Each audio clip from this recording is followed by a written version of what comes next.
जब हुई हनुमान जी की श्री राम से भेंट। हनुमान जी सुग्रीव आदि वानरों के साथ ऋष्यमुख पर्वत की एक बहुत ऊंची चोटी पर बैठे हुए थे। उसी समय सीता जी की खोज करते हुए लक्ष्मण जी के साथ भगवान श्री रामचंद्र जी ऋष्यमुख पर्वत के पास पहुँचे।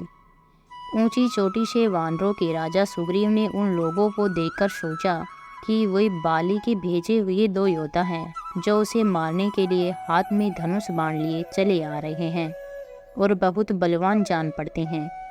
डर से घबराकर उसने हनुमान जी से कहा, हनुमान, वह देखो, दो बहुत ही बलवान मनुष्य हाथ में धनुष बाण लिए इधर ही बढ़े चले आ रहे हैं। लगता है इन्हें बाली ने मुझे मारने के लिए भेजा है। ये मुझे ही चारों ओर खोज रहे हैं।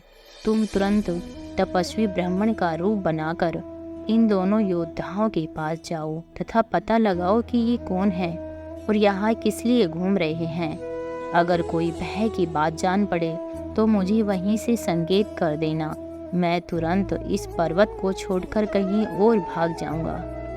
सुग्रीव को अत्यंत डरा हुआ और घबराया हुआ देखकर हनुमान जी तुरंत तपस्वी ब्राह्मण का रूप धारण कर भगवान श्री रामचंद्र और लक्ष्मण जी के पास जा पहुँचे। उन्होंने दोनों भाइयों को माथा झुकाकर प्रणाम करते हुए कहा, प्रभु, आप लोग कौन हो? कहाँ से आए हैं? यहाँ की धरती बड़ी ही कठोर है। आपके पैर बहुत ही कोमल हैं।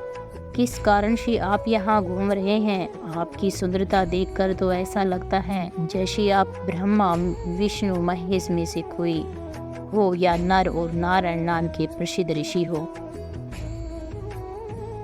आप अपना परिचय देकर हम पर उपकार कीजिए।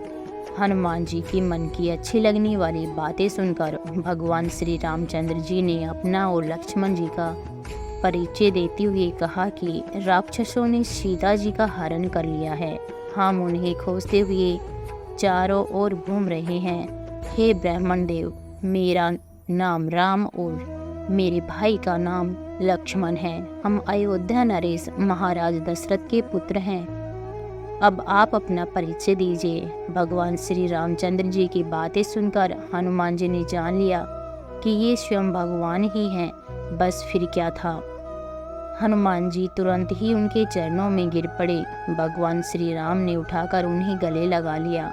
हनुमान जी ने कहा, प्रभु, आप तो सारे संसार के स्वामी हैं। मुझसे मेरा परिचय क्या पूछते हैं? आपके चरणों की सेवा करने के लिए ही मेरा जन्म हुआ है। अब मुझे अपने परम पवित्र चरणों में स्थान दीजिए। भगवान श्री राम ने प्रसन्न होकर उनके मस्तक पर अपना हाथ रख दिया। हनुमान जी ने उत्साह और प्रसन्नता से भरकर दोनों भाइयों को उठाकर कंधे पर बैठा लिया। सुग्रीव ने हनुमान जी से कहा था कि भय की कोई बात हो तो मुझे संकेत कर देना। हनुमान जी ने राम लक्ष्मण को कंधे पर बिठाया। यही सुग्रीव के लिए संकेत था कि इनसे कोई भय नहीं है। उन्हें कंधे पर बिठाए हुए वह सुग्रीव के पास आए। उनसे सुग्रीव का परिचय कराया। भगवान श्री राम ने सुग्रीव के दुख और कष्ट की सारी बातें जानी, उसे अपना मित्र बनाया और दुष्ट बाली को मारकर सुग्रीव को किसिंदा का राजा बना दिया। इस प्रकार हनुमान जी की सहायता से सुग्रीव का सारा दुख दूर हो गया।